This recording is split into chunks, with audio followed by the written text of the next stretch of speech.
दोस्तों, सदी के महत्वपूर्ण कवियों की श्रृंखला में आज रीता दास राम जी के साथ हैं हम लोग।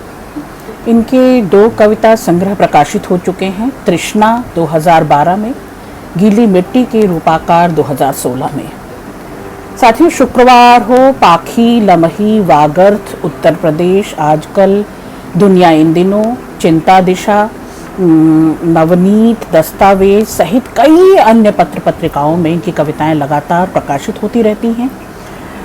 लमही, गंभीर समाचार, आजकल, मनस्वी, छत्तीसगढ़ मित्र और प्रतिलिपि ब्लॉग, ई प्रदीप ऑनलाइन पत्रिका में इनकी कहानियां भी प्रकाशित हैं। कविताओं के साझा संकलन में विभिन्न पत्रिकाओं में इनकी कविताएं प्रकाशित होती रही हैं और वेब पत्रिका हो, चाहे ई मैगजीन, ब्लॉग हो, पोर्टल हो, सब में इनकी कविताएं प्रकाशित हो रही हैं।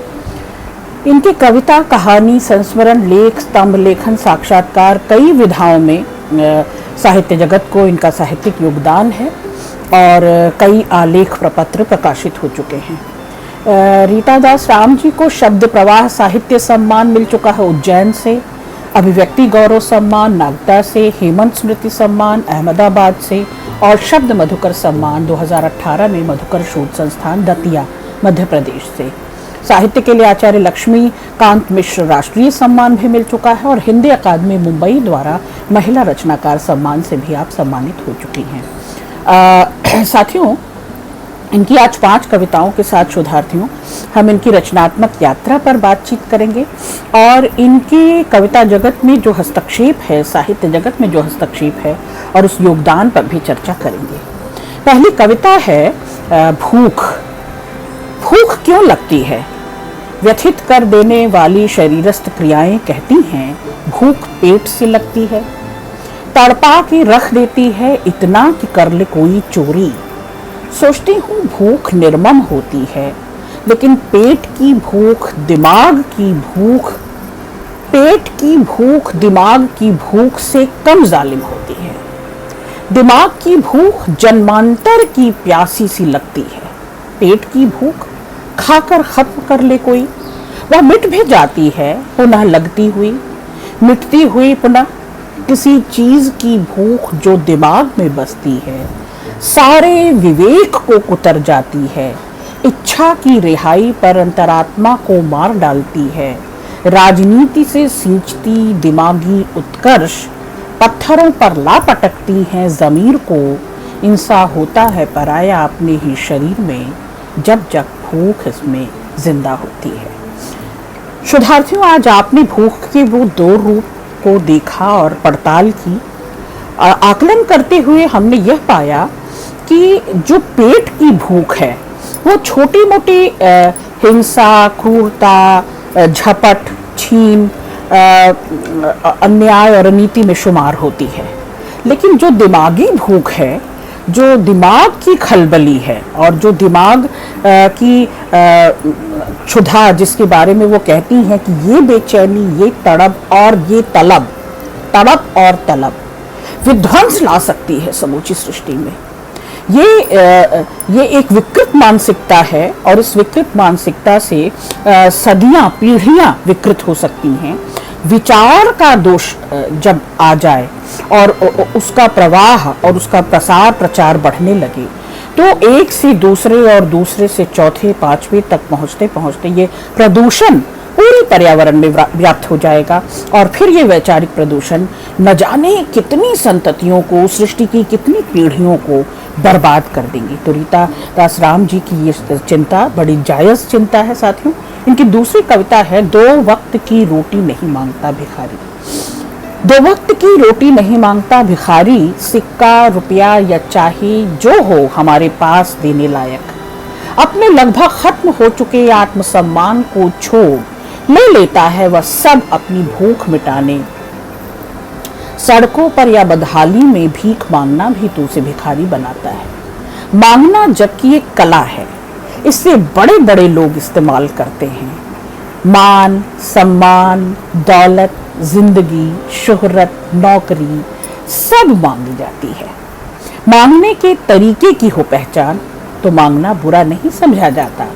मांगने के बदले में दिया भी जाता है, मांगने के बदले देना एक अच्छी सोच समझी जाती है, मांगने की ग्लानि को कम करना भी जरूरी होता है। जैसे सब बराबर हो जाता है, लेकर दे देने के बाद एक बोझ चुका देते हैं पीछे छोड़ते हुए एहसान।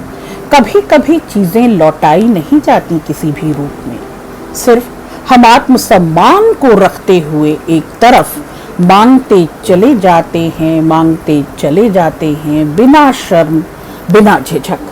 बिना शर्म बिना झिझक, जैसे मजदूर से उसकी बची हुई भूख भी, उसका बहता पसीना भी, उसकी हाफती सांसें भी, वह जलन भी जो उसकी छाती में होती है। कम खाना खाने में हम उस जलन पर अपनी खुशियां सेकते हैं। आहा, बेहतरीन पंक्ति है। अपना भविष्य रखते हैं उसके सूखते खून पर रखते हुए ईंटें, बदले में देते हुए मेहनताना। ऐसा करते हुए हमारी भूख पेट की भूख से बड़ी हो जाती है और ज़मीर के प्रश्न को करते हुए खारिज हम भिखारी से भी ज्यादा कुछ और हो जाते हैं। रीता रामदास जी पहचान कराती हैं, दरअसल वे शिनाख्त करती हैं अपने तौर पर कि जो वैचारिक भूख है, जो षड्यंत्र है वैचारिक, और जो मनुष्य की ये लोभ, लालसा, इप्सा, इच्छा, कामना की भूख है, और जो शोषण, षड्यंत्र के कुचक्र की भूख है, दरअसल ये उस सर्वहारा को अधिक पीड़ित करता है उसकी पेट की भूख से। और ये संभ्रांत लोग किया करते हैं स्वेच्छा से और सप्रयास प्रयत्न के साथ। तो लगातार शोषक प्रयत्नशील है इन कुचक्रों में, शोषण की नीतियों में, और लगातार वह अपने शोषक बुद्धि से वो अपनी उस भूख को कायम करते हुए दरअसल उनकी भूख प्यास को मार कर उस पर शर्त रख के उसे एक षड्यंत्र के साथ, एक क्रूरता और चालाकी के साथ दरअसल हड़प लेता है। तो ये चिंता रीता रामदास जी की इस कविता में जायज़ चिंता थी। थोड़ा रह गया है, थोड़ा रह गया है मेरा आना और जाना तुम्हारे पास। थोड़ी रुकी हुई हूँ मैं तुम्हारे आसपास, देखते हुए तुम्हें कि कैसे जी लेते हो तुम मेरे बगैर। मुझसे दूर रहकर भी मेरे बाद गुजरते समय से बेधड़क किस किस तरह निकाल लेते हो तुम मुझे मेरी जूठी प्याली के साथ। और फिर देखती हूँ मैं रह लेना अपना तुम्हारे बिना भी, और फिर देखती हूँ मैं रह लेना अपना तुम्हारे बिना भी, और तुम्हारे बाद बावजूद इसके कि रह रहे हैं हम अलअहदा, बचे हुए हैं फिर भी कुछ कुछ साथ साथ। रहता है खुशगवार करता है बात मुझसे तुम्हारा वजूद घंटों अकेले, कि नहीं होना तुम्हारा नहीं खलता है। आहा, कि अनुपस्थित में उपस्थित को मान लेना, कि उसका हर जगह हर शय में मौजूद रहना, कि रेशे रेशे में उसकी याद हो आना, उसकी स्मृतियाँ जैसे समृद्ध करती हों, उसकी सुधियाँ जैसे आज तक बनी हुई हों, कि अलहदा रहते हुए भी दो जन एक में कितने घुले मिले हैं। नहीं बुरा लगता है मेरी आहट से प्रेषित शब्दों को तुम्हारा भूल जाना, उन जगहों को भी खामोशी के पीछे बची हुई थी जिससे गुजरते तुम देख लिया करते थे मेरी तलहटी में पड़े पद चिन्ह, जो जमी हुई जमीन के भीतर का बयार थी। बुन लेते थे तुम उसके साथ ही शब्द आँच की खामोश सलाह, जिसे तुम अब भी बगावत चाहते हो कहना। कहते हो ठहरी हुई रोशनी को ले जा रहा हूँ साथ, उर्वरा बातों की इमारतों में, संकेत की भाषा गढ़ पिरो लूंगा इसमें जीवन, मेरे शब्दों के मर जाने के बाद भी इस तरह बचा लेना चाहते हो तुम अस्तित्व मेरा और तुम्हारा। इस तरह बचा ले जाना चाहते हो तुम अस्तित्व मेरा और तुम्हारा हमारे प्यार के साथ। तो साथियों, ये दो अलग अलग अस्तित्व का, व्यक्तित्व का एक में घुल मिल जाना प्रेम में यही होता है। प्रेम में दो नहीं रह जाते, हम हो जाते हैं। जुड़ जाते हैं और संवेद एक साथ एक क्या कह सकते हैं, पाथेय को लेकर, जीवन की एक डोर को थामे हुए दोनों परस्पर संग साथ बढ़ रहे होते हैं। भले ही पास न हो, लेकिन संग बना रहता है। और ये संग जो है कि तुम में मेरा कुछ बचा रहना और मुझ में तुम्हारा बचा रहना, ये दरअसल ये सुधियां हैं, ये स्मृतियां हैं जो हमारे अनुभव जगत को और हमारे संवेदन को भरपूर करती हैं, हमें बांधे रखती हैं एक दूसरे से, और हम एक दूसरे से मुक्त नहीं हो पाते या होना नहीं चाहते।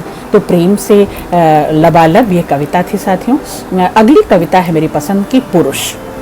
शुद्धार्थियों, इस कविता पर ध्यान देने की ज़रूरत है।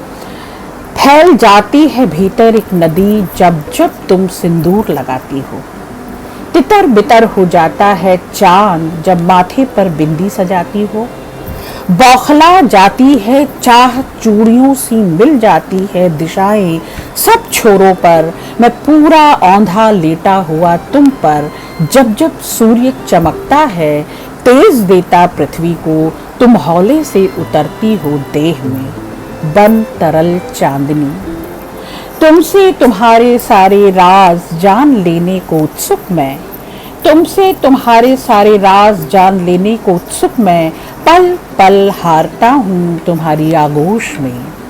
कोशिश पर की गई अनन्य कोशिश मुझे नुक्कड़ पर खड़े होने का आभास कराती है, जब भी तुम बंद हो जाती हो खुद में, मैं मौन तोड़ना चाहता हूँ, एक आह्लाद भरी चीख में तब्दील देखना चाहता हूँ, तुम तृप्ति बनती हो, तुम तृप्त बनती हो जब तेज बिखरा जाती हो मुझे, मुझसे मेरा सत्य जान लेने के बाद मेरी ही नजरों में करते हुए मुझे खारिज। ऐ स्त्री जागती हो मेरे भीतर, ऐ स्त्री जागती हो मेरे भीतर, अपूर्ण अनंत तक हर कदम जीता हूँ यह सत्य जब जब निहारता हूँ तुम्हें। साथियों, ये कविता पारस्परिकता की कविता है। ये कविता साहचर्य की कविता है। ये कविता एक पुरुष की नज़र में स्त्री को मन में उतरना, मन के भीतर तहों को छूना, मन में बसे रहना, ये दरअसल एक बसावट की बात करता है। और फिर उसमें से उखड़ कर निकल कर कोई जाना भी चाहे तो ये संभव नहीं हो पाता। और जैसे बाहरी प्रकृति समूची पसरी हुई है और प्रकृति का सौंदर्य बाहर पसरा हुआ है, तुम और तुम्हारी प्रकृति और तुम्हारा सौंदर्य मेरे मन के भीतर उतरा हुआ है, और वो चाह कर भी खारिज नहीं किया जा सकता, वो चाह कर भी उसमें से निकाला नहीं जा सकता, क्योंकि सदा सदा के लिए तुम मुझ में बस चुके हो। बेहतरीन कविताएं थी ये रीता रामदास जी की। हम सभी शुद्धार्थी और हम सब उनकी रचना यात्रा में शामिल होकर समृद्ध होते हैं। बहुत बहुत शुक्रिया।